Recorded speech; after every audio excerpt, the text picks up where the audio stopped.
Today's show is brought to you by AdamandEve.com. Go to AdamandEve.com right now and you'll get 50% off just about any item. All you have to do is enter the code word GLORY, Glory, at checkout. Be advised that this show is not for children, the faint of heart, or the easily offended. The explicit tag is there for a reason.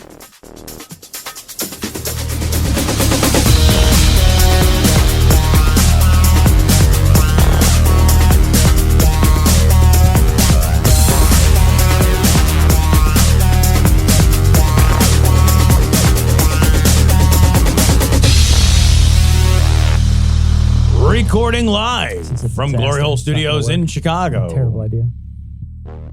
Keep going. This is It's fine. It's fine. I'm just going to be complaining the whole time. Every episode, what would be different? Every episode, we blast anyone who gets it our way. I am that guy, aren't I? We bring critical thinking, skepticism. I'm 100% that guy. I feel like you just held a mirror up so I could look at myself. That was a too true moment. I didn't mean it, buddy. I love you. What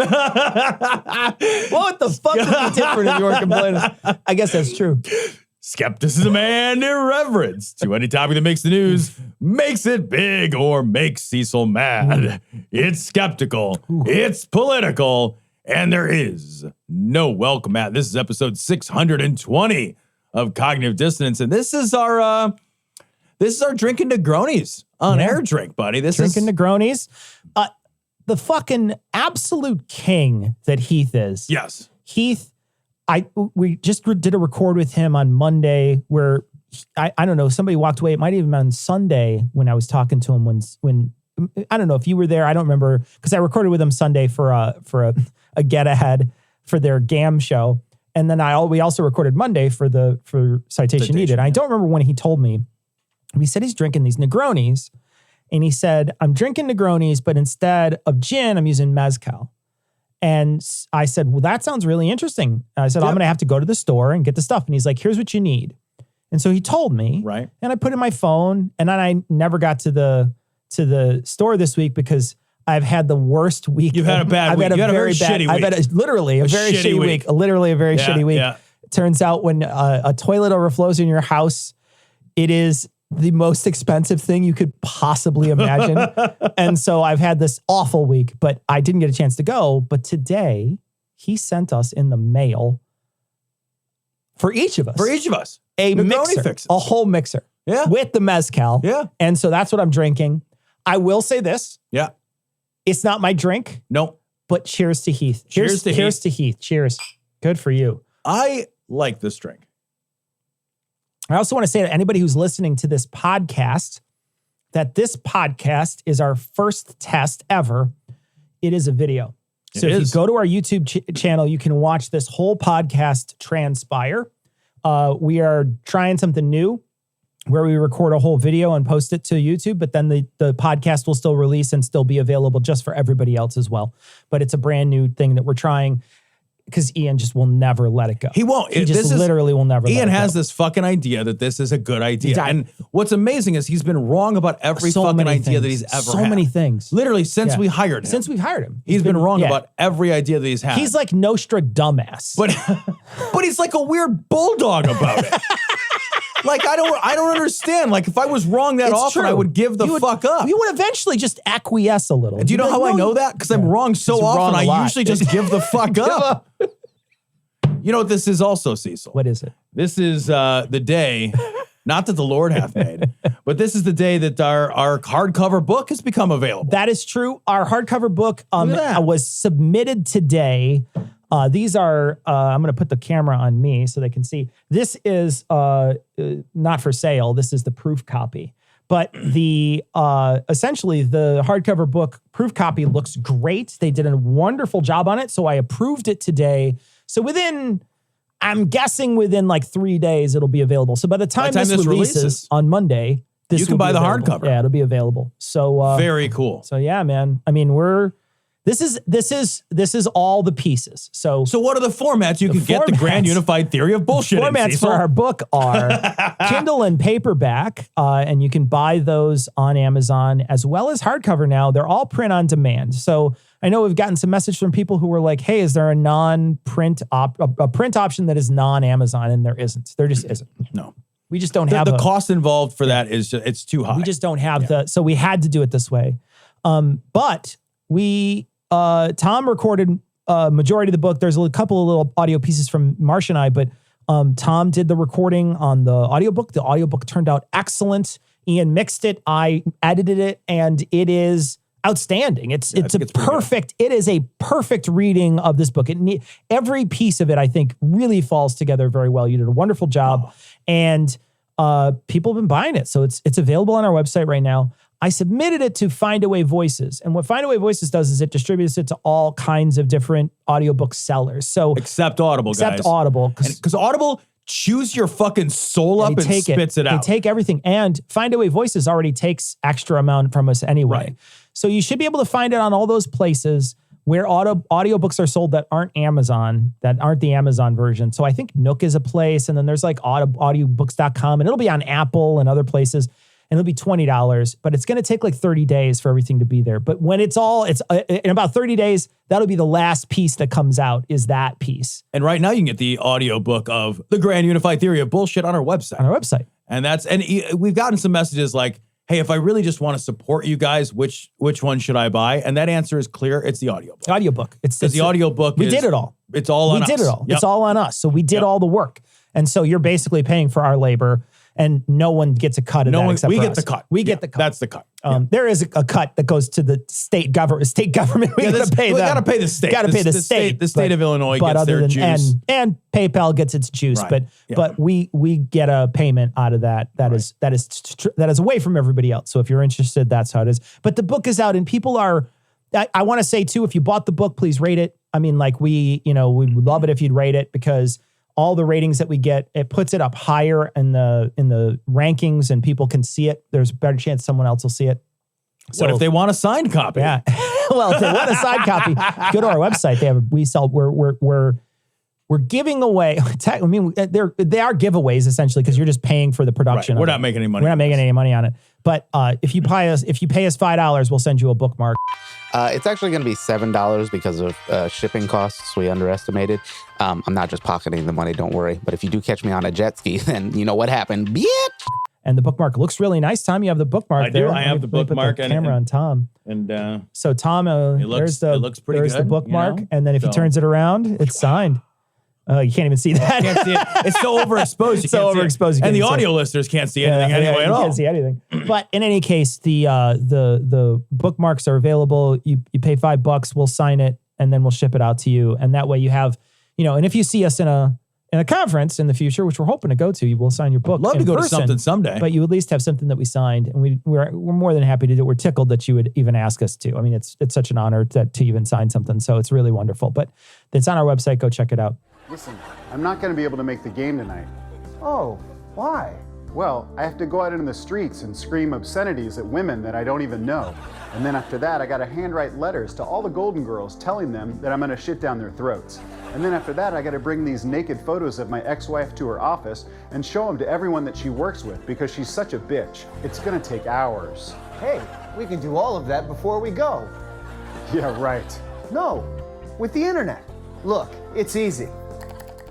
All right, Cecil. So this first story comes from ProPublica, using Facebook's own data to understand the platform's role in January 6th. So this is a long form article. All ProPublica seems to be just outstanding. But what really grabs hold of me is not the fact, because we've talked about this before. It's not the fact so much that Facebook and Facebook groups were essential sources of spreading disinformation and misinformation. We've talked about that. That's fucking established science, right? Yeah, right. But when ProPublica teamed up with data scientists from the Washington Post, they were able to pour through these Facebook groups and the data from these Facebook groups and identify about 650,000 posts from these Facebook groups.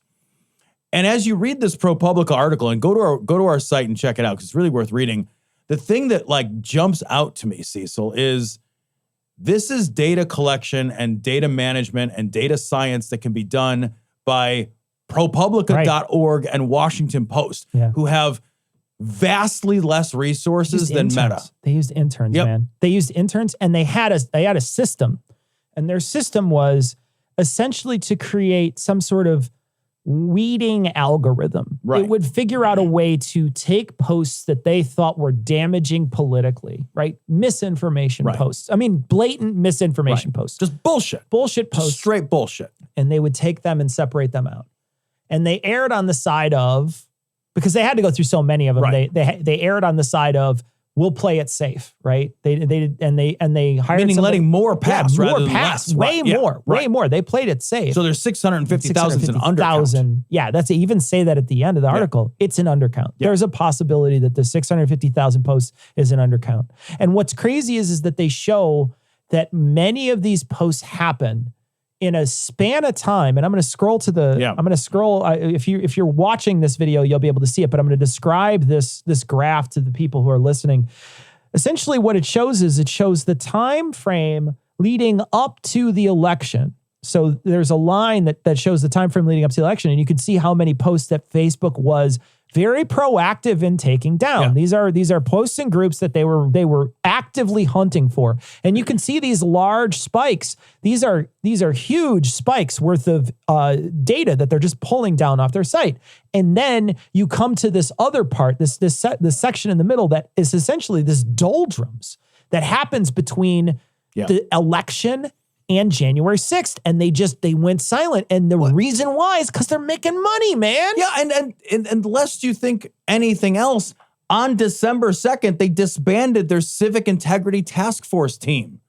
It cannot be said more clearly that Facebook has had and has always had the technology to remove this kind of shit. Yes. So when and this counts for, if they can remove this, they can remove vaccine disinformation. You're right. So they have always had the ability to remove this stuff.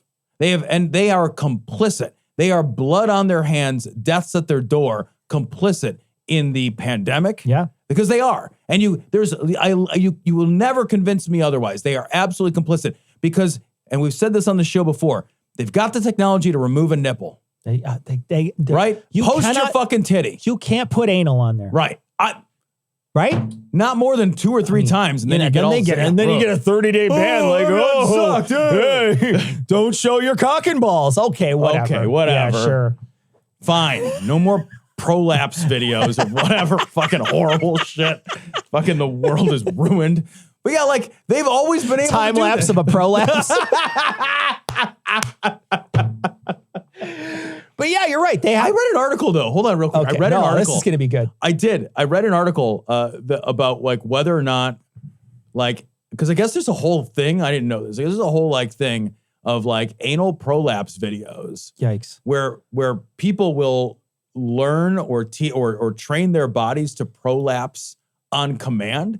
And it has like a name. It's like a sea cucumber expelling its insides to capture something. And like they talk like and the question is if like, you want a sea cucumber up your prolapse anus, you can go to adamandeve.com. Enter Gloria checkout and don't do this to your butt.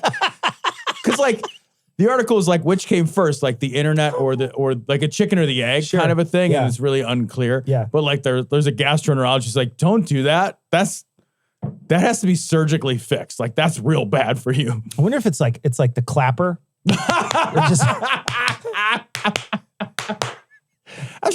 just reading this article. Pavlov's prolapsed anus. It just starts salivating when you ring a bell. Do you know what it's called?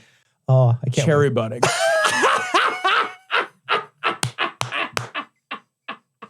That can't be perfect. Sweet name. That can't be more perfect. It's such a sweet name for such a horrible thing. I love it. So like, all right, you can't post fucking cherry butting videos on Facebook. Because they'll be taken down instantaneously. Yeah, immediately. And they've always been able to take down this shit. The vaccine disinformation that got promoted and like has just ruined our ability to control a pandemic. The fucking election integrity shit, the QAnon shit. They have the ability to sort through this, guys. They can do it. They just choose intentionally not to. And you can tell just by that graph that I said, right? Just by that graph, you can tell that they like actively decided not to. Yeah.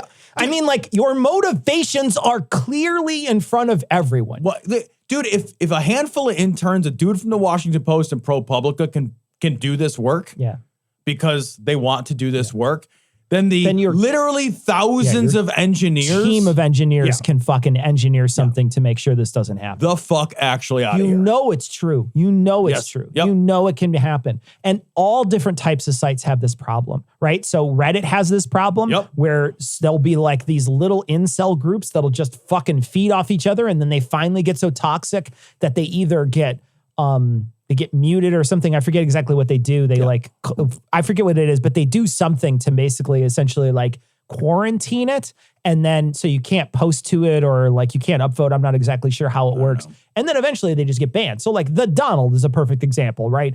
The Donald was the pro-Trump board. Right. And that got completely banned. It was initially shut down and then it was completely banned. And they all went over to our conservative. And eventually that may get banned too if there's calls for violence or other things. Right. So there's real problems in many different sites. And in particular, one of the problems actually is leaning too far into this and allowing your algorithm to take over too much. This article here talks about how YouTube is censoring too much. Yeah, this article comes from The Intercept. Big Tech's Kafka-esque approach to censorship is driven by an abiding contempt for its audience. By the way, that title, fuck, that title's hard to read. That title is good. That title gets like a Flesh Kincaid of 12. Jesus Christ. So, and we've encountered this shit on this show. Yeah. Like YouTube has when we did that one on the Suez Canal. Yep. Yeah. Yep. YouTube has its algorithm set to fucking stun all the time or fucking kill all the time. To disintegrate. It's like, and the problem is like, there's so many people out there, and I've seen this happen to other YouTubers, right? So there's other popular YouTubers that will make a debunking video. They will debunk something, or they will hear a claim. They'll be like, here's a claim about vaccines. And then they will go through and just boom, boom, boom. And they will talk about they have to use the source material. But the problem is that they get fucking bounced, and then they have to beg, and then they have to cajole other people to get involved and retweet and talk to YouTube. And then finally YouTube is like, oh yeah, we fucked up. And they did that to us every single time. They fucked up really bad one time when we were actively fighting against vaccine misinformation. Yep. And they were like, no, we're taking you off because you guys were making health claims. And we're like, we're not making health claims. No, we're citing articles that are making health claims that are saying these people are crazy. Yep. Yeah.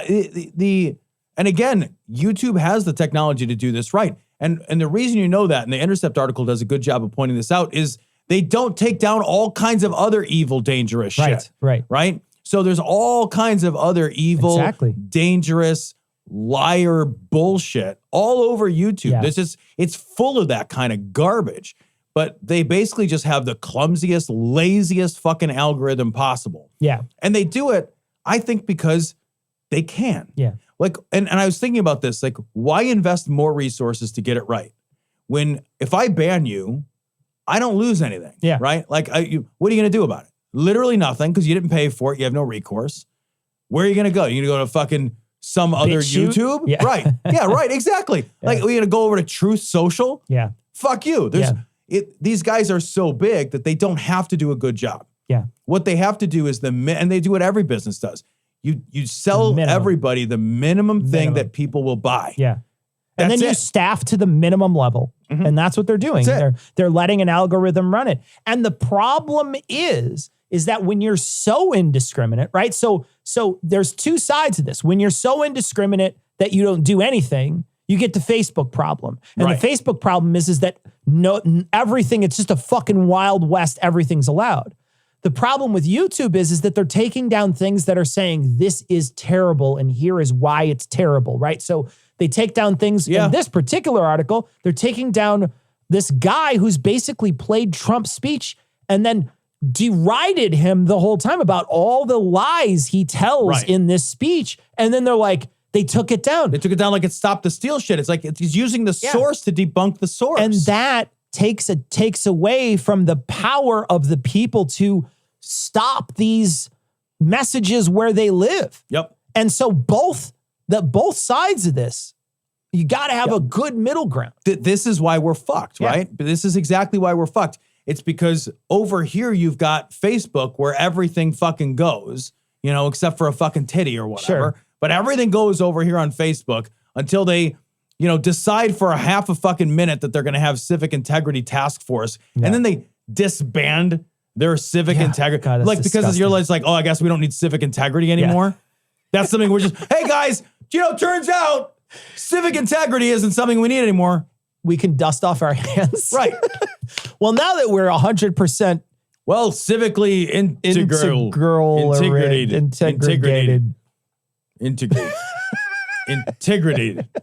And then you got fucking YouTube. So like you get the bad information on Facebook and then you go to this other site and these sites, because the way they both work in different ways, they actually reinforce more bad messaging. Right. And it's a fucking nightmare. It's an absolute nightmare. And this is the worst. This is the worst approach because you're taking away those people out there that are willing to fight this stuff. Right. And this happens to so many different YouTubers. There was a guy, I think his name's Potholer54, I think is the name of him. And he's been taken down multiple times just doing debunking videos. Which is fucking bullshit. You would think that there would be some kind of we've done this 6 times escalation process. Right. You would know, like you would have the guy's number at this point. You could just text him. Right. But that's the thing is that YouTube has there is literally no financial or market-driven incentive for them to give any shits about you because you don't pay for it. Not a tiny bit. Why are you here? Why am I here? Why are you here? Why is anybody here? I think it was John Paul Sartre who once said, how do you spell Sartre? Ow! And let that be a lesson to you. Every minute you don't tell us why you're here, I cut off a finger. Mine or yours? Yours. Damn. I loved this article. I liked this article so much I texted you when I was reading it because you found this article. Like, this Time article is baller. It's really good. This article comes from Time. Meet the Lithuanian elves fighting Russian disinformation. So this is a story of, and I love this because they call themselves elves because elves fight trolls. I love that. I'm just like, I love that so much. Thank you. Yeah, I love it. You. And what this is a group of just human beings and not a couple. Like thousands of them. Yeah. And they aggregate on Facebook in these sites that are like, you know, puppies for me, or like, I love corgis, or like whatever. They don't call themselves what they are. Yorkshire Terriers or something. Right. Yeah. So they aggregate in these sites, and then their whole thing is they go out hunting for trolls. And when they spot trolls that look and behave like bots, they identify that it's a bot, and then they all swarm at that bot and they report it. And they report it, and they report it, and they report it. And it goes away. And it's gone. And YouTube finds it and says, oh shit, let's get it off. It's not YouTube, pardon me, it's Facebook. Yep. Facebook finds it and just takes it away. Yeah. And You're doing their work for them. Their work for them. But this is, they've said that they've wound up catching so many of these bots, and they all sort of, the bots swarm and then they swarm. What's really interesting about this is that if for Lithuanians, this is an existential practice. This is not like doing something. This is not like Kip Boga, right? Where it's like, this is a good thing to do, and I do it because I have the time, the energy, and the skill, and I should. And I can keep one guy occupied. Right. Yeah. This is literally an existential practice. The Russian disinformation campaign and the information war that Russia has waged never stopped after the Cold War. Never. And this article makes a great point. When the Cold War ended in 91, for the most part, the U.S. and its allies wound down a lot of their information campaign. Yeah. And Russia ramped theirs up. And we've been talking about this for years now on the show, that we have been at a propaganda war with Russia. We've talked about this for I don't know how long now. And we're losing. At least 4 or 5 years. Yeah. And we're losing it. In Lithuania, because they're one of the Baltic states, like right there on the edge, and they've never been viewed as a legitimate state by the Russians, they've been under constant attack. And they're constantly talking about that exact line, which is they've always been part of Russia, which is what they've been saying about Ukraine right now. That's what they're saying about Ukraine constantly, is they're not part of their own. They don't have their own legitimate state. They've always been part of Russia. They're always been part of Russia. Yep. And there's a part of this article, it says you would go to Facebook article about Ukraine and you'd see 30 to 50 comments that are almost the same. The that Ukraine is fascist, that Ukrainians kill people, that Lithuania should improve relations with Russia, that Lithuania is occupied by NATO, and so on. And then you start checking and realize that they're almost all the same and they're almost all fake. And so it's essentially just a big blast of information. And we talked about this on the show before, and we talk about it in our book, where the more you hear the same thing, the better chance you have of believing it. So if you hear false things over and over and over again, there's a possibility that you may believe it. And that's a tactic too, right? It's not just getting it in front of you. It's getting it in front of you a lot of times. All these 50, 60 comments, if 50, 60 comments are thinking about it, think about this. Remember that Who Wants to Be a Millionaire show? Yeah. You poll the fucking audience. Right. You know, like, I mean, that sort of thing is like, if that many people said it's true, then it's probably true. Well, maybe they're wrong. Right. Well, there's certainly, it's funny because the poll the audience almost always works because information aggregates, right? But there's no propagandizing as part of it. If there was 60 trolls in the audience, then that changes the whole thing. Changes the calculus. It changes the whole thing. If you got 60 trolls in an audience of 100, and their goal is to fuck with you, they're gonna pick the wrong answer on purpose, or they're gonna pick fucking wacky answer. So you've got to understand the intentions of these bad actors, and recognize that, like, consuming information. You make a great point, and we talk about this in the book, but it's so important. I'm going to say it again. It's the more you see something, the more you believe it's true. You cannot guard against that. Yeah. You cannot do it. Your brain will do that for you. Your brain just does that work in the background. It's running that system in the background. That's a biosystem, baby. Yes. That's base. You can't get out of that. Yeah. Because most of our decisions that we make subconsciously. We make them in the background. We intuit most of the things that we come to understand about the world that we live in. Right. So you have to be very careful not to accidentally consume this shit, because you will accidentally consume it. It's the same thing, and I know you've done this because I've done this, and everybody I know has done this. Have you ever been telling a story and you're like, I read once that, and if you got pressed, where'd you read it? Yeah. You would not be able to answer the question. Right? Because you don't have a footnote in your head. You have no fucking clue. Once. Yeah. You've just internalized some information. Sure. And the I read once is a shorthand for, here's something I've come to believe is true and cannot fucking attribute. Yeah. Yeah. That's something we all do without even thinking about it. Sure. I saw a movie once I saw this documentary witch, and you cannot attribute any of that shit. We all do it. It's okay that we do it. But in a world where there is intentional propagandizing as part of a nonstop information war to change our minds and to pollute our thinking, that means we can't afford that anymore. Right. It didn't matter as much when it was like coming from these less targeted sources. You know what I mean? Right. Yeah. Yeah. It's a big deal. God, Florida is a vestigial sac. It's a anatomical sac that America's testosterone and anger drains into. I thought this was a wonderful story from Huffington Post. Florida high school student suspended after handing out pride flags. Okay, so when I say it was a wonderful story, I mean like his actions are wonderful, not his suspension. No, the suspension is wonderful. I got to be careful because you're going to get somebody's email. Why did you think it was great that he was suspended? I didn't think it was great he was suspended. Principal's an asshole. So the law that they have, it's a bill to forbid instruction on sexual orientation and gender identity and in kindergarten through third grade, rejecting a wave of criticism from Democrats that it marginalizes LGBTQ people. Yeah. So you're basically not allowed to even talk about their existence. Right. Until they're 8 years old. Why 8? Like, why is it 8 years old, or 8 or 9, the thing that you're like, okay, now you're ready to hear about a gay person? I've literally no fucking idea. Did they just have to throw a dart in their Congress? Like, what is it? Right. I read this. I thought the same thing, like K through 3. What? Yeah. Like if I was a bigot, I'd be like K through 12. Yeah, K through 12. I don't want them to ever know about that. Why are you like these? I actually thought it was really weird because those motherfuckers never give an inch. Yeah. So it's like a very strange number. Hedging on the short side of that? It feels like a weird number. It feels like you're just like, okay, we just pulled this out. Like they had all the numbers in a hat and they just chose this one. Right. Yeah. There's nothing like particularly magical about the difference between third and fourth grade. The only thing I can think is like, isn't there in one of those religions the age of reason where you're like, Yeah, when is the age of reason? Oh, look that up. When is the fucking age of Age reason? of reason? Don't tell me it was the 1600s because I don't. Yeah, no, you're right though, because I wonder, oh, fuck me if that's it. Oh, fuck me if that's what drives it. I'm going to leave the studio forever if that's Age it. of reason. If it's fucking 8. Because that's when you become morally culpable and religious. Yeah, it's when you're like, you can start sinning. Right. It did come up with Age of Enlightenment for Wikipedia, by the way. That's really funny. If it's fucking 8 years old, I'm leaving forever.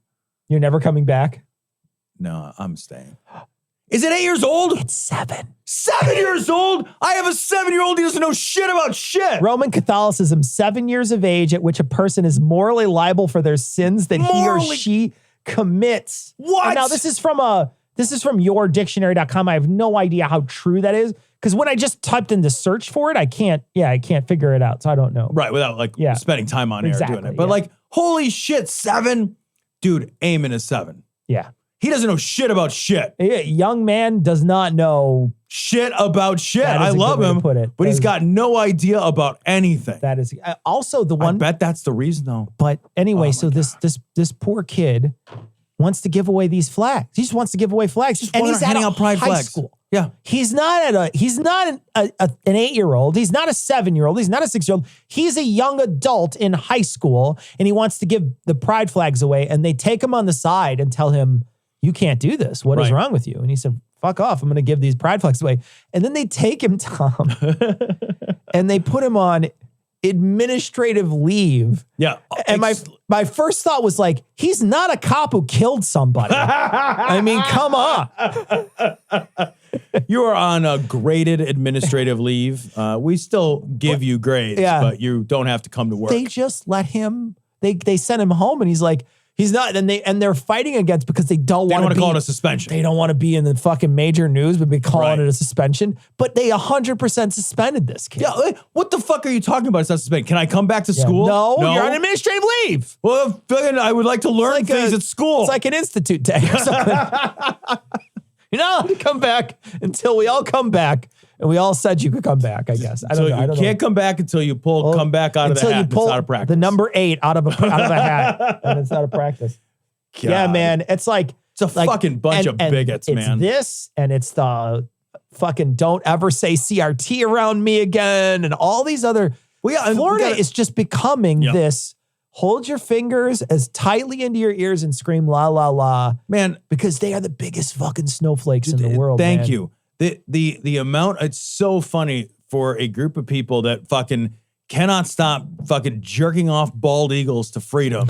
They fucking love that shit so hard. So fucking hard. They're freedom this and they're fucking freedom that. And it's like, cool. Well, if a teacher wants to talk about the fact of homosexuality, whoa! Yeah. Or I want to teach the straight historical truth of, slavery and its impact on and driving force for the Civil War and like Reconstruction and Jim Crow and like these things that literally defined era after era in American history. Right. No, fuck that. Like we got a story in the notes too about, I think it's in Oklahoma. Yeah. About if you're a librarian, you are, there's a bill which passed the House and is likely going to pass in Oklahoma that would hold librarians personally, criminally accountable. Is that the 666 bill? Yes. 666. It's the House Bill 666. It's the House Bill 666. In Oklahoma. Yeah. And it will hold them criminally responsible, a fine of up to $10,000. And it's not really defined. Right.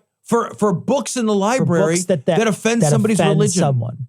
And so, and they don't go through any pains to define it at all. I would love to and then they want to make that same bill. Isn't that same bill the one that they want to make the Bible the state book? Yeah, they want to make the Bible the state book in Oklahoma. What is happening, man? Where's my freedom? Jesus. So if I am a Muslim, can I go to the library, find a copy of the Bible and be like, that offends me? Right. I mean, what the fuck? We are that afraid of being offended? I thought that was the thing you leveled at me. I know. That's what they always say about us. That's the thing you level at me is I don't want to be offended. Well, okay. Aren't you guys the ones that are supposed to be like, in favor of freedom? And I'm the one that's trying to like say whoa to your ideas. I'm always the one who's trying to say censor. Right. But it's just such a projection. because they do it all the time. They keep saying it Constantly. over and over. They're just like, no, you're a fucking snowflake. By the way, don't look at me because I may melt. I'm very melting. Please don't look at me. The thing that makes me laugh so much is that this is such a fucking posturing. Oh, it's because kids aren't at the library. Yeah, it's 100%. Nobody's at the we got to protect the kids from what? The library? Yeah. You ever seen a kid at a library now? It's 2022. What would they fucking use a library for? A library? Are you serious? I haven't been in a library in many years. Dude, I got a library card the other day. I walked in, I got a library card. I didn't check any books out. I went home and I downloaded books at home. On your Kindle or whatever? Yes. Yeah. Because it's 2022. Yeah. When I was at the library, I brought my little guy. We walked around. We got some books. I sat and I read him a couple of little books. And then I put them right back on the fucking shelf because I got that shit at home. Yeah. It's posturing. It's all a show, right? Yeah. The whole thing is a show to drive votes. But the problem is the show is we need to burn books. Yeah. We need to ban thinking. We need to reduce the amount of information available. It's the same thing with Let me be on Facebook and Twitter. But it's all the same thing with all the trans laws, the anti-trans laws that are coming in. There was one I don't know if it was Idaho or Montana this week, where they're trying to ban any child from getting surgery reassignment. Yeah. But that's not real. Yeah, nobody does that. It's like banning You a can't fucking do that. partial birth abortion, You can't right? do that already, right? Nobody will do that. It's That's all not for a show. thing. It's 100% performative. But what it does is it targets trans people, and it allows this brand new, basically whipping person that they can just beat on in front of everybody to show how powerful they are. And the same thing with Abbott down in Texas, where now he's going after anybody who does anything that even affirms their child is trans. Then he wants people to report them. They can be It's the same thing with their anti-abortion thing. DCFS for child to abuse. DCFS, and they can get child abuse charges for that. Yep. It's abhorrent. They It's can awful. ruin somebody's life. Yeah. And the whole thing is they're ruining people's lives not because they want to protect anybody. The game here for the politicians has nothing to do with protecting anybody. You're right. The game, to your point, is to be performative. Yeah. It's to have we saw this same shit with the fucking war on crime. In the 90s, the big fucking performance that all the politicians hauled out, their dog and fucking pony show was their war on crime. I'm tougher than that guy. I'm tougher than all the guys. I'll shoot somebody for jaywalking. I'll fucking draw and quarter a guy for driving a mile over the speed limit. In the presidential election, they're just taking turns shooting criminals on the stage. I think we should burn the prisons with everybody in them alive. Lining them up, see how many bullets can go through them or whatever. Like Indiana Jones. Exactly. It's ridiculous. Fuck. The whole thing is a performance. It has nothing to do with keeping society any safer. Yeah. It has nothing to do with keeping individuals any safer. It has to do with whipping up the fucking guys with the trucks with the tires that are too big and they're rolling coal. And they don't know what the fuck they're doing. And they don't read the news. They don't fucking watch anything important. But they're like, they sure do fucking vote for some reason. And they hate people. They hate people. Yep. No savings, no shipping, no gifts, no glory. Gary, wake up. You're having a nightmare. What? It was horrible. I couldn't get any items for 50% off. Gary, it wasn't real. Go back to sleep. Sing me a lullaby. Okay. When you want... No, that's out of your range. What? Come on. Use the glockenspiel. Okay, I'll get the glockenspiel. Okay, here. When you want to please your schlong or your partner's pudendum, use code GLORY, AdamandEve.com. It will make you come. 50% off almost any one item when you use code GLORY at checkout. And then Adam and Eve loads on the fun. Did I mention it's for free gifts? Yes, 3 of them. And 6 free spicy movies. And what's more discreet, free shipping. You should go to AdamandEve.com right away. Find a toy that you like. It will brighten up your day. Stick it in or stick it out. Maybe wiggle it about, or a boot if you're in Canada. On that note, international shipping is available. Glory, yes, code GLORY. That's GLORY. Don't forget, that's code GLORY. Hey, pop quiz, what's the code? Code GLORY. Code GLORY. Brand unified carrier bullshit available now. Yes, Gary. And get your cold feet off me. That's not my feet. Ew, Gary! We also have orchards of taquito trees, soaking up the minerals and vitamins from the sun before we pick them and deliver them straight to those school lunch trays. Can I have one? You sure you don't want an apple? Ew, no way. Here you go. You see, kids know what their bodies need. My teeth feel soft. Go away. All right, so file this story under, that's just mean. It's just mean. CNN Politics. Pandemic school lunch waivers to deal with supply chain crunch are at risk in spending bill. So that's pretty much what it says, like the new spending bill. The spending bill, I tried to look it up tonight because the spending bill did pass, I thought. Oh, did it? There was a $1.5 trillion. I thought I read that it passed earlier, although I could have been wrong. It was just in passing. I was just reading it like while I was running around getting ready for the show. So I didn't pay a lot of attention to it. But if it did pass, I was trying to look up to see if this was cut or not. But up to 4 hours ago, I found a story that was 4 hours ago that affirmed this story, that essentially said it's on the table and there's a good chance it's going to get cut. And essentially what's going to get cut is over the last year, they've bolstered this budget to allow students to get more food, right? So students that are on assistance, there's a chance that they get more food, right? There's more food to give away. And there's a better chance that people get this Give it food. to more kids. And in some places, we even found everybody was getting food. Like everybody was getting, they were feeding everyone. Yeah, that's nationally, that's what's happening now. It's like everybody has access to free school lunch. They were just feeding everyone. Yeah. Yeah. Like, why isn't that just the policy? Yeah. Like, I don't know. Like, that's the thing. As I read this, I thought, fucking, it's crazy that it was ever anything else. Yeah. That you had to like, feed your kid like that. I mean, like you pay all those taxes. There should be something there that I don't have to buy every book. Yeah. And I send my kids to school. They get assigned books. They turn the books back in. I don't have to rent the locker for a year. Right. Yeah.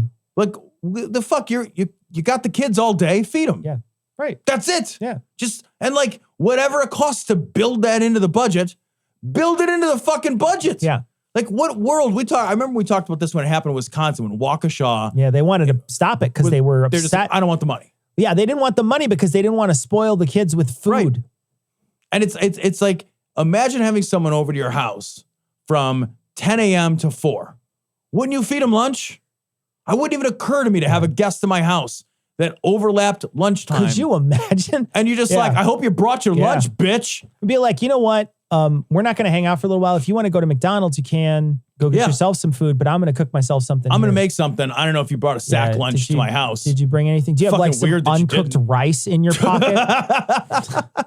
I'll let you rent my rice cooker.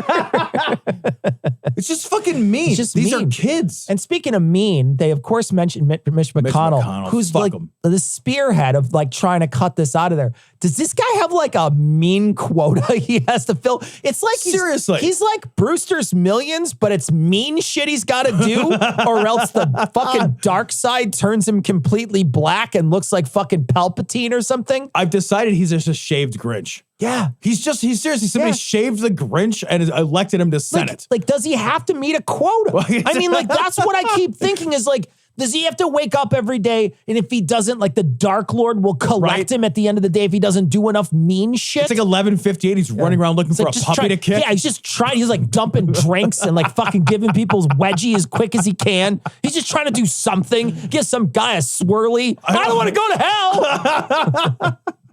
Buddy, you're going to hell. Oh, God. He's the worst. He's the actual worst. I'm amazed that we're even in a place where politically it's advantageous for anybody to be like, fuck the kids, let them starve. Bring your own food, Junior. Jesus. What the fuck? Oh, you want a fucking red delicious apple and a cheap bologna sandwich? Why'd you go to hell, bitch? Especially.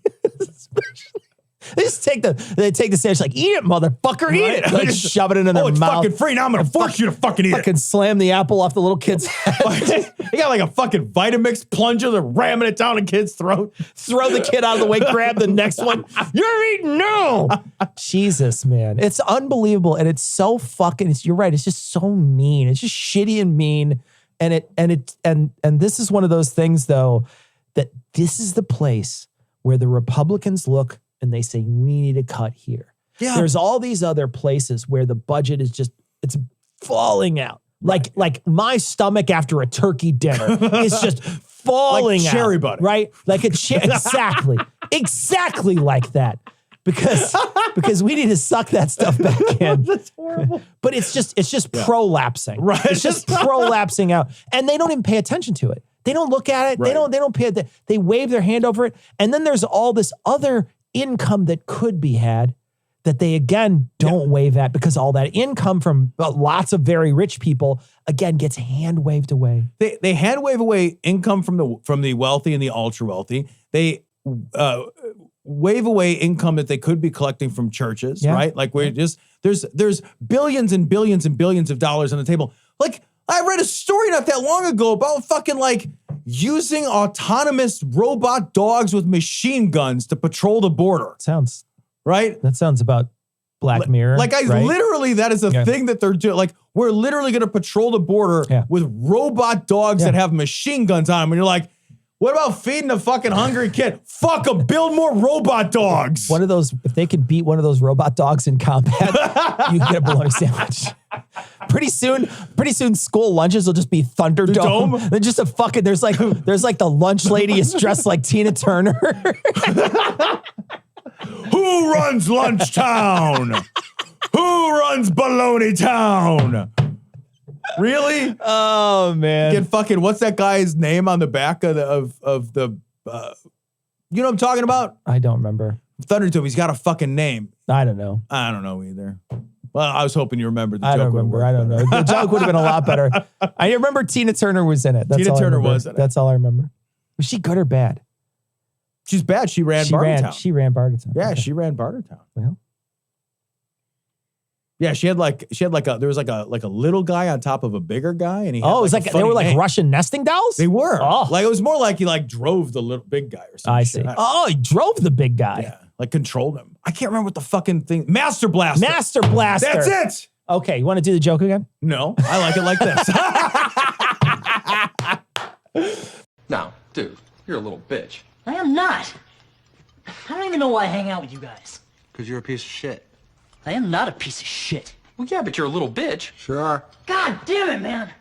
I swear you guys rip on me 13 or 14 more times, I'm out of here.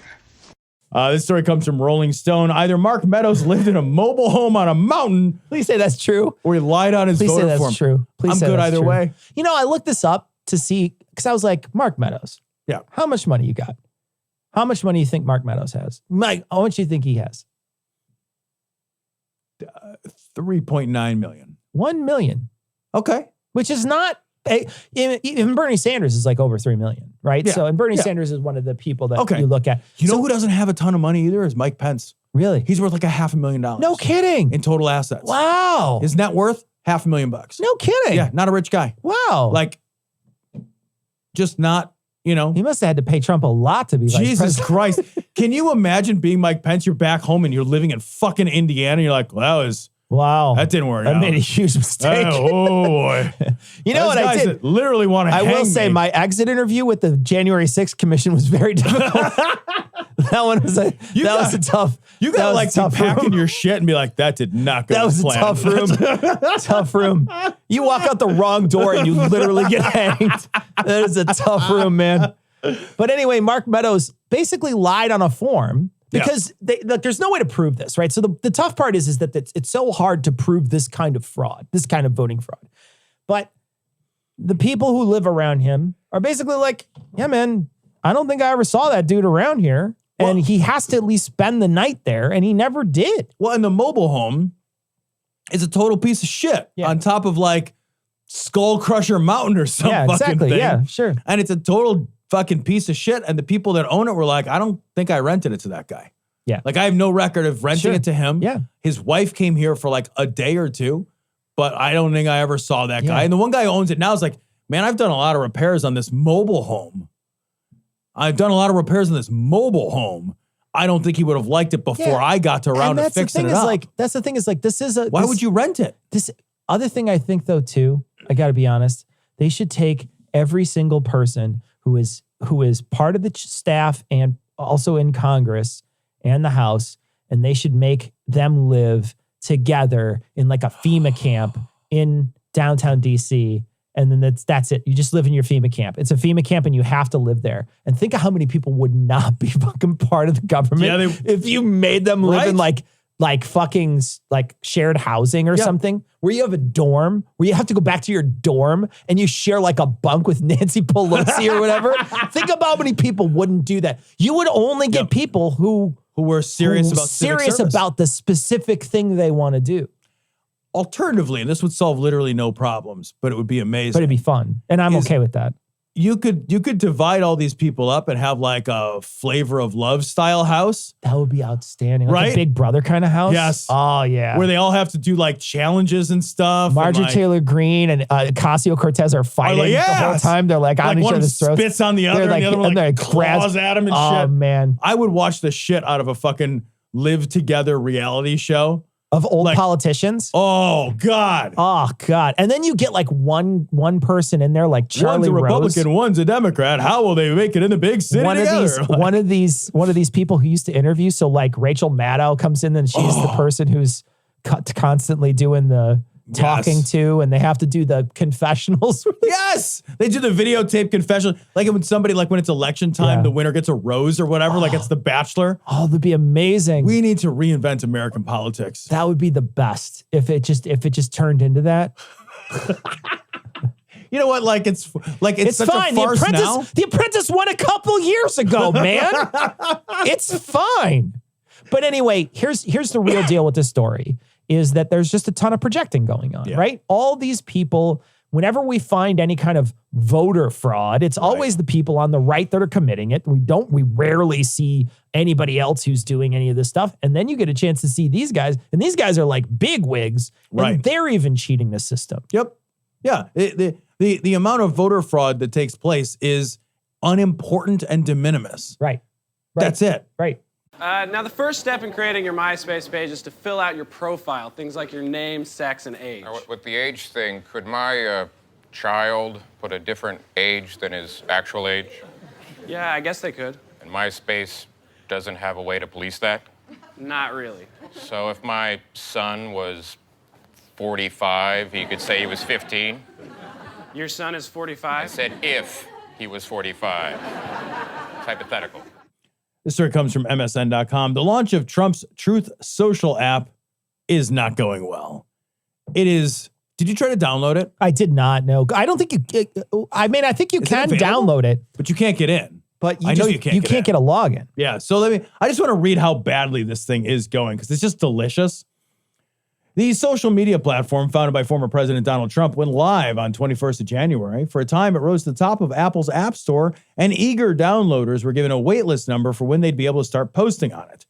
9 days later, many users are still waiting. I created my account within 5 minutes of it going live, one Truth user complained on Twitter. My email said my waitlist number was 25,021. I got up the next morning, and it had jumped and hadn't moved in a week. I'm losing interest in Truth, another grumbled. And I read that, Cecil, and I thought, like, That's America in the 21st century. Yeah, right. I'm losing interest in truth. I'm losing interest in truth. You know what? I'll tell you what. That You're in needs the to be right a shirt. Yes. Yeah. I'm losing interest in truth and then do truth social. Also, like, if you're losing interest in truth, you're ironically in the right place. You are. Absolutely. You're right at home. Absolutely, yeah. They never let anyone new in. Yeah, it's so funny because this guy who said that, his name is Cat Turd. And he's got like a whole show. So I didn't realize this. Like, this is a whole show. This guy's got a show. I didn't click on this. So he's got a show. I'll go to Cat Turd's Cat Turd website. is hilarious. Cat Turd's website is a podcast. He's got fucking almost 700,000 people that follow him on Twitter, and it's called In the Litter Box with Jules and Cat Turd, and it's a far-right garbage show. Oh, is it really? Yeah. See, I wondered how many people were trying to get on Truth just to check it out. Yeah. You know, that weren't far-right assholes. Clearly, this guy is a far-right asshole. Yeah, but that's who's on it. They're trying to get on, but they keep getting bounced. And the best part is even on Truth Social. So I went to Truth Social's actual page. Where's Truth Social? Let me just look it up. While you're doing that, my very favorite thing is that Truth Social created a Twitter account to promote Truth Social. Right. So, but Truth Social is an alternative to Twitter, and Trump's whole thing is like, I'm trying to get away from big tech, but they can't get away from big tech that they have to promote their shit on Twitter and apologize like, hey guys, promise it's going to be working. And they're doing it all on Twitter while they're trying to shit in Twitter's mouth. Exactly. They want to fight against Twitter, but they can't get away from Twitter. Right? They can't stop it. It's so delicious. It's so amazing. If you have Twitter, you've got to fucking love this. So let me see Jack if we can Dorsey's get got back to here. jerk off to this fucking every night. He's not part of Twitter anymore. But he was. He was, though. He's still interested. I got to find this, though, because the best part is that, this is the Truth Social. So this is their post. Look at like what their header says, Tom. So hold on. No, I want to go to their actual page. Look at this. This is Truth Socials, right? It looks very similar. I got to read this too real quick. This is Truth Socials. Donald Trump says, it gives his shit, 45th president of the United States. And then it says, get ready. Your favorite president will see you soon. And it's 175 flowers, 27 retruths or whatever. Retruths. True again. And then 48 hearty truths. Right. That's so funny because there's nobody there. But that tweet is the last thing he tweeted, or that truth is the last thing he truthed. Yeah, he did. The last truth he truthed was, I'll see you again soon. And then he didn't see you again soon. Because he's a grifter and he doesn't care about it. The first thing on truth was a lie. You know what? That's amazing. It's amazing. You're absolutely right. It's a lie. And then he of course grifted the entire thing. He doesn't care. Right. He just wanted you guys talking about him, and it's a fucking disaster. You can't use it. It's unusable. But one of the things that I think would make it popular, that I thought would make it popular, is 2022 feels like a room, like the time you want to just scream into an empty room. And that really is Truth Social, right? Yeah. Screaming into a giant empty room. No one is there. And this is it's like life imitates art. Yeah. That's exactly what this is, right? Yeah, you're not wrong. And so I think it's a perfect app for 2022. There is empty room to scream into. There is a speaker facing down into a chasm in, I think, Iceland. And you can dial up into that and just speaker yell, and scream literally into an abyss. Yeah. This is a digital that. It's the digital that. This is exactly that. And no one will ever hear it. That's it. Because nobody can get in or nobody cares. Yeah. Those it's are your fucking two amazing.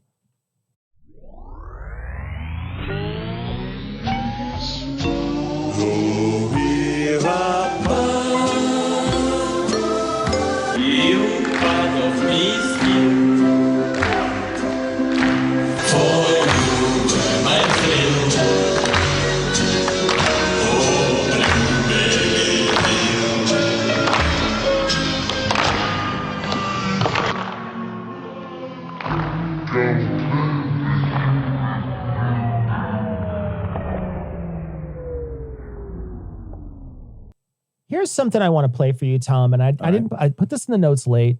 Okay. And I want to play this for you. Here's the thing. This is from Vanity Fair. Trump admires Putin's ability to kill whomever he wanted, ex-staffer says. Now, here's what I want to say, though. And I want to talk about this because I feel like if you listen to this, it's not as bad as Vanity Fair is putting out here. So let's listen to it. All right. And that way, you know, when we listen to it, we can make this decision. We can make this judgment. Perhaps Putin had something on him. What are your thoughts? I think, honestly, I think he feared him. I think he was afraid of him. I think that the man intimidated him because Putin, he's a scary man. I mean, just frankly, I think he was afraid of him. I also think he admired him greatly. I think he wanted to be able to kill whoever, spoke out against him. So I think it was a lot of that. You know, in my experience with him, again, I'll just say, he loved the dictators. He loved the people who could kill anyone, including the press. And I will say this, I just want to say in watching all of this with Zelensky, Donald Trump would be 57 feet below ground hiding. and Zelensky has been out there fighting for his country. This is a hot topic on The View, by the way. Oh, I thought they got rid of Rose. I thought they got rid of Whoopi. No, she was suspended for a short time. Oh, okay. Yeah, she was like, well, I think administrative leave. Oh, she took administrative leave? Did she kill somebody? So I don't think it's as bad as they say here. Trump admired. I don't know, man. It seemed pretty bad. It's close, but it's someone else's idea of what they thought about That's Trump. true. It's not because the way they say it here, Trump admired Putin's ability, you know, and then they put the colon at the ex-staffer, right? At the end. So they let you know that that's what it means. But the first piece of that is what catches you. You know, Vanity Fair is bad about that. I've actually stopped clicking on Vanity Fair. And it's funny because I used to subscribe to the magazine, to Vanity Fair, the actual paper product. And they have good journalism sometimes, but their online shit is real clickbait. That's a clickbaity headline. Yeah. I clicked on this headline and then I listened to it and I said, wait a minute. And then I went back and I reread it because, again, you know, you're doing things very quickly. Yeah. And so it's my fault. I clicked on it thinking just before the colon. Right. And I was like, holy shit, somebody heard him say this? Right. But nobody heard him say this. This is what his staffer's assessment. Now, don't get me wrong. Stephanie Grisham, this is the lady, I think that's her name. I'm pretty sure that's her name. Yeah. Mm-hmm. Excuse me. I just want to double check. Yeah. Stephanie Grisham is on The View. She is somebody who is very close to him. Yeah. She was a press secretary. Very close to him. And she was also, I'm pretty sure she was like Melania's personal executive secretary for a very long time. So this is someone who's very close to that family. Yeah. I think her sort of hot take on Trump is it might not be perfect, but it's worth listening. It's worth listening to. And it gives you the idea to me, like, maybe she's right, maybe she's not. I don't know. Right. But it's still not as bad as I thought it was when I first clicked. That's not, I heard him say, yeah, I wish I could kill people like Putin. Instead, it's like, I think this is how he felt. And that's like me saying, I think Cecil feels like. Yeah, sure. I got a probably good read on you, but I'm not in your head. You're not in my head, so you don't know exactly. And that's the thing is, you know, I think that there's a lot of things that she says that seemed pretty evident to most people, right? Right. He admires dictators. There's no other person in the United States history that flew over to North Korea and then saluted the generals over there. And that guy cozied up to dictators like crazy. He loved them. Yeah. Because that's a motherfucker that loves power. That's a guy that, you know, and it really, if you look at his comments at the beginning of the Russia-Ukraine war, like the invasion of Ukraine, I want to say, by Russia, the unjust massacre. Yeah. If you look at his comments, you know, he initially was praising Putin. He's kind of walked that back since it's no longer politically popular to do. But he initially was praising Putin. He was saying things like, you know, he gets Ukraine for the cost of like 2 sanctions or whatever, you know, $2 in sanctions. And, you know, Putin's a genius for doing this and all this. And you can very easily read that as this is a guy who thinks that if you can take it without repercussions, you should. Yeah. That like the Greenland. reason you don't, and there's that bad atheist joke, you know, it's like, you know, hey, if you're an atheist, why don't you rape and kill people? Well, like I rape as many and kill as many people as I want. That's exactly, a Penn Teller right? thing. Yeah. Yeah. So Penn thing. And it's the same thing for Trump. Like, it's the only thing holding you back is the consequences. Right. But I think for a guy like Trump, the only thing holding him back from bad action are the consequences. Yeah. Not the Which fact he that didn't the care action much is about bad. anyway. Right. And It's just whether he could get away with it. And, you know, the more stuff comes out about the January 6th thing, he was going to try to get away with something. Oh, he was trying. Yeah. The efforts of other people thwarted him, thankfully. Yeah. But that motherfucker was trying to just straight up destroy democracy. He was and all declare the about United just States an autocracy. He was 100% just willing to take office again. Yep. Yeah.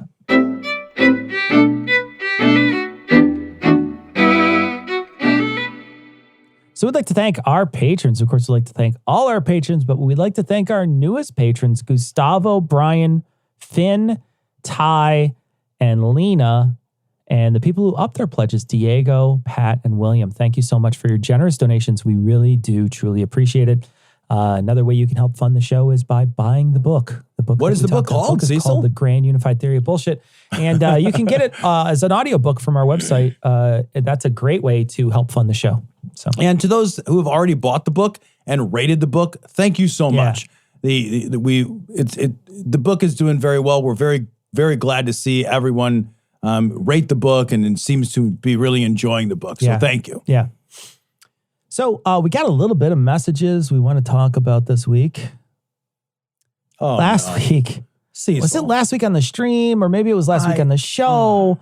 I had said something like, how cringy would it be if we took like a supermodel's body or Salma Hayek's body and put Nancy Pelosi's head on that? Yep.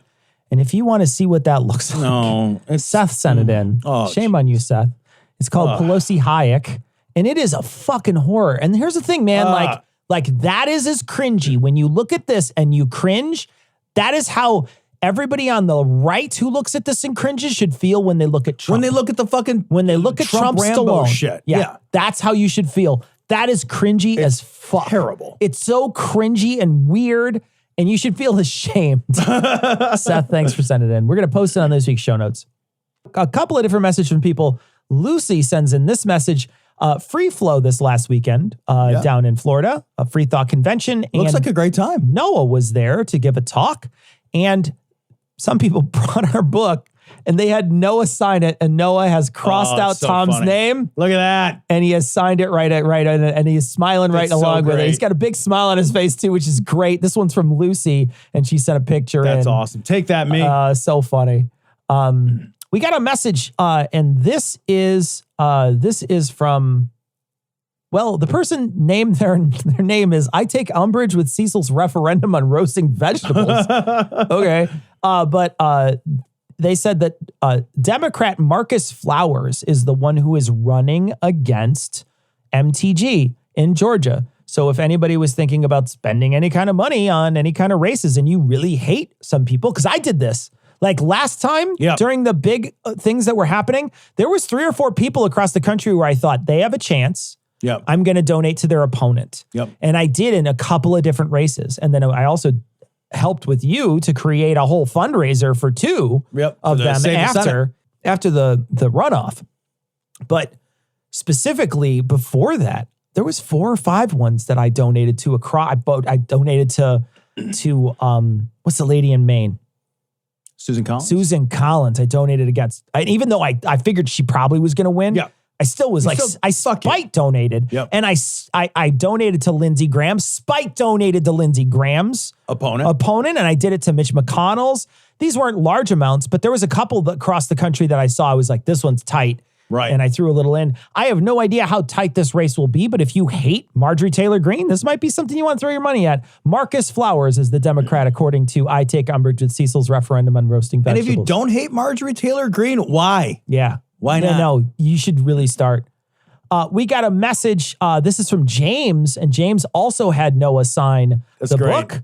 And so he did, and there's a picture of him signing the book. But one of the things that James says is that Ukraine, there's an organization that was vetted by the Humanist Society and American Atheists. I don't know how true that is, but he sent the link in, and we want to make sure we share it. This is a Ukraine relief organization called Sunflower of Peace. We'll put a link on this week's show notes. Tom and I are also thinking about in the future, maybe a stream coming up. It might even be next stream where we donate all the super chats and we match all the super chats for some Ukraine charity. We did not get an opportunity to look into that yet, but we will in the future. So we're hoping that it's either going to be this, but it will be in the next 2 streams. Yep. So here's what you do: show up to both streams. Yeah, just come to both streams. And if this is important to you, come to both streams, and then we'll try to make sure that the super chats go to that. We got a message, and this is from Nico. And they said they just wanted to add to the discussion about Florida's lack of COVID restrictions and mention an example where another place where it was heavily reliant on tourism dollars, but did the right thing. And New Zealand was that place. Yep. And that's so true. Yep. New Zealand relies heavily. Their GDP is heavily reliant. And they shut their shit down because they realized that like lives were worth more than money. Yeah. Yeah. And that's the calculus. There's been a couple of places in the United States that did the same thing, but others did not. Yep. And, you just got to look. Like we said last time, DeSantis has been manipulating those numbers since the beginning, so it doesn't look as bad as it should. But he killed a lot of people. He did. Hawaii actually did a great job. Yeah, Hawaii did a great job. Sure. That's the fucking Hawaii lives on tourism. Yeah, and they did a great job. They shut that shit down. Yeah, and there was a lot of people. They opened up when the vaccine started, and they had restrictions, but you could still go there, and so they did everything right. Yep. Got a message from John, and John says, I want to buy the audiobook, and I 100% understand the no audible stance, and it makes so much sense. At the same time, it's a huge pain in the ass to have an audiobook that isn't part of my library. Can you add it to Audible in like 6 months? Probably in 6 months we may. Yeah. But when we do, we're going to go through the ACX process, which is like a whole thing, and we're not doing that right now. However, if you happen to have audiobooks in another place, like if you have them on Apple or Google Play or whatever, and you want to get it in about 30 days, we submitted it to a place called Findaway Voices that then submits it to all kinds, like 42 different places across the web. And you can buy it through all those different places once it's available. So in about 30 days, we'll be mentioning on the show where it is available. I'll read off a list of where it is available, and maybe you'll want to buy it from there instead. And then, down the road, there's a possibility we're going to do the Audible We've talked about it. We're not sure yet. We also got another message. This one is from Scott, and Scott sent us a message, and he sent us Noah's subscription is doubt even this book. And then he signed it. It's really great. That's great. Yeah. Tom, this message is from David, and it's about something you said. Yeah, he said, hi, Tom and Cecil, listen to your podcast. Fully stocked from a few weeks ago. I'm a science teacher with a PhD in physiology. Tom gave one of the clearest and most concise descriptions of how science works I've heard in a long time. Thank you. I can't tell how often I have to deal with misconceptions students have through their internet diets. They are so deeply trusting of anything they see on their phones. I fear for our future and continue the battle to try and teach critical thinking skills. Your interview with Dr. Camargo was also fantastic. Remember, Hudson Bay bourbon is the worst. I'll never forget that. No, it's impossible to forget. Thank you. It's impossible to forget because that is burned into my taste buds. It is. Forever. Literally terrible. So as we said at the beginning of the show, we recorded this show as a video. Yep. So video podcast. Except for the email section. Podcast. So go check out the video podcast version if you want. It's on YouTube. The whole thing's there. And so go watch it. And if you enjoy that kind of thing and want to see that more, send us a message at dissonance.podcast@gmail.com or comment on the video and take a photo of that and send it to us because we're never going to read YouTube comments. But we will see your comment. We of course encourage you to comment and then take a photo of that and send it to us because literally we won't go there. But we know that comments are good. Also, while you're there, since you probably, maybe you never go there, but this is an important thing for you to view, subscribe to the channel while you're there. But that's going to wrap it up for this week. We're going to leave it like we always do with the Skeptic's Creed. Credulity is not a virtue. It's fortune cookie cutter, mommy issue, hypno-Babylon bullshit. Couched in scientician, double bubble, toil and trouble, pseudo quasi-alternative, acupunctuating, pressurized, stereogram, pyramidal, free energy healing, water downward spiral, brain deadpan sales pitch, late night info docutainment. Leo, Pisces, cancer cures, detox, reflex, foot massage, death in towers, tarot cards, psychic healing, crystal balls, Bigfoot, Yeti, aliens, churches, mosques, and synagogues, temples, dragons, giant worms, Atlantis, dolphins, truthers, birthers, witches, wizards, vaccine nuts, shaman healers, evangelists, conspiracy, doublespeak, stigmata, nonsense. Expose your sides. Thrust your hands, bloody, evidential, conclusive. Doubt even this.